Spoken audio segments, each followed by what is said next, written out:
vamos a cambiar de tema, vámonos a Jalisco. Atsiri Cárdenas, un gusto saludarte. El hallazgo el día de hoy de 8 cuerpos en Tecoaltiche y la posibilidad de que sean policías locales que habían sido reportados como desaparecidos. ¿Cómo te va, Atsiri? Gracias, Enrique. Un gusto saludarte. Efectivamente, esta es una noticia en desarrollo. De hecho, en estos momentos, el gobierno de Jalisco, las autoridades del gobierno de Jalisco están interviniendo las comisarías de 2 municipios al norte del estado, que es una de ellas, como bien dices, Teocaltiche, y el otro municipio es Villa Hidalgo. ¿Y luego por qué?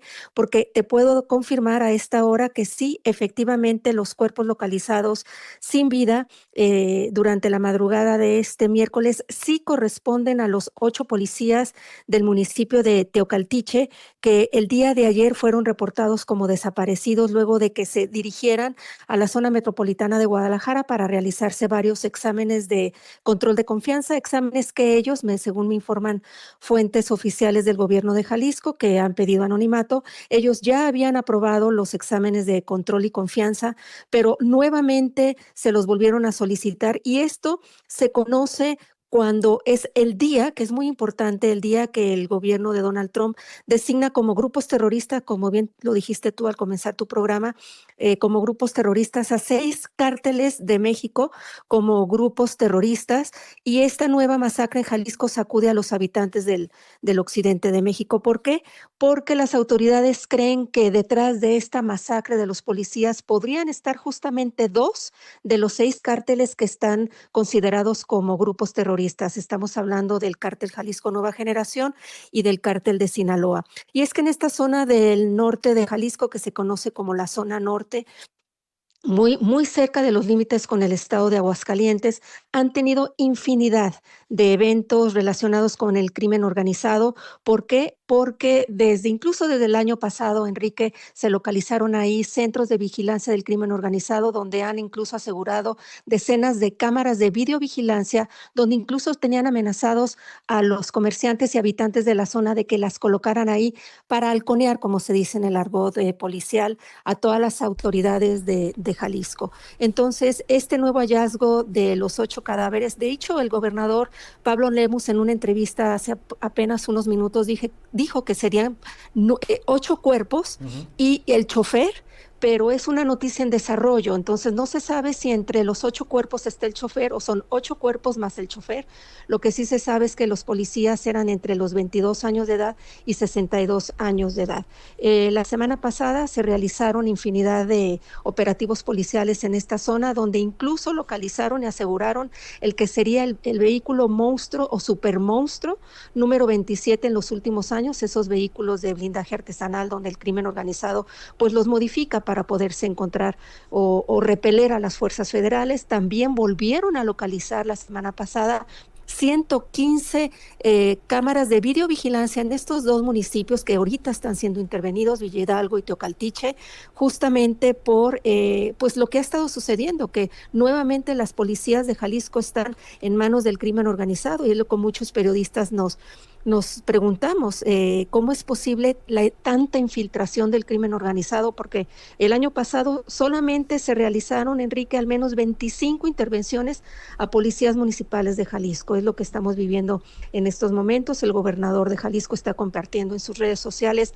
imágenes de la intervención desde el aire en estos municipios, incluso helicópteros sobrevolando la zona. Es lo que estamos viviendo actualmente en Jalisco. Y si le sumamos a lo que acaba de subir Elon Musk a su cuenta de Twitter, que los 6 cárteles del crimen organizado que acaban de declarar como grupos criminales serían elegibles para ser atacados con drones, bueno, pues me parece que estamos en unas noticias demasiado desafortunadas, Enrique. Pues sí, recuérdame, Atsiri, tú que tienes muy bien tomado el pulso de estas comunidades, Teocaltiche ya había sido intervenido, Sí, ¿no? Por las sí, autoridades.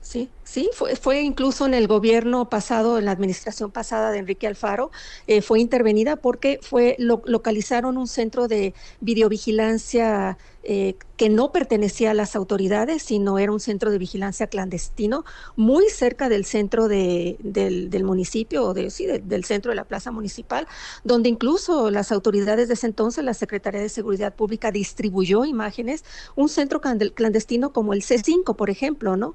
Y decían que los habitantes estaban verdaderamente, pues, asustados porque no sabían ya en quién confiar.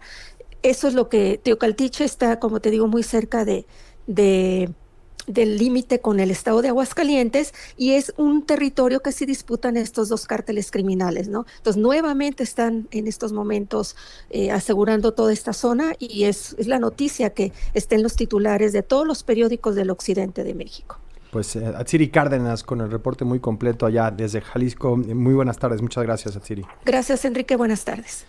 Bueno, pues un cambio abrupto de frente, pero lo que sucede normalmente con la información en nuestro país, ¿no? Pasamos de buenas noticias, de inversiones, de un pronóstico de estabilidad, de potencial de país, optimismo, a la realidad que se impone en estos lugares en donde, pues sí, la violencia y el control que ya establecen organizaciones del crimen organizado sobre el territorio se hace evidente.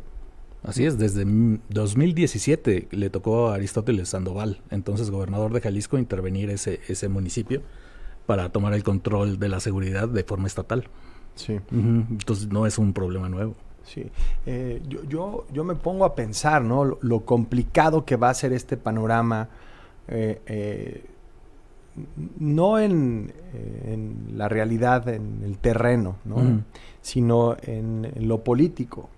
Estados Unidos con esta necesidad de la que hablaba Alfonso Aguilar al principio del programa, de hacer algo distinto, de actuar más, de pedir más que colaboración, acciones concretas al gobierno de México en materia de seguridad y los cárteles que ahora ellos reconocen como organizaciones terroristas, y aquí pues defendiendo la soberanía desde el argumento de la soberanía, que para muchas personas en lugares como Jalisco, Michoacán, Zacatecas, Guerrero, Chiapas, Veracruz, Tabasco, pues han perdido ante el control de los cárteles. Dicen, pues soberanía, integridad territorial, ¿cuál? Si aquí los que mandan son los malos, no el Estado mexicano.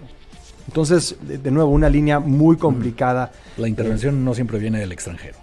En este caso no, y por eso va a ser difícil, pero bueno, en eso estamos. Nosotros hacemos pausa, volvemos con el resumen en punto de las 2.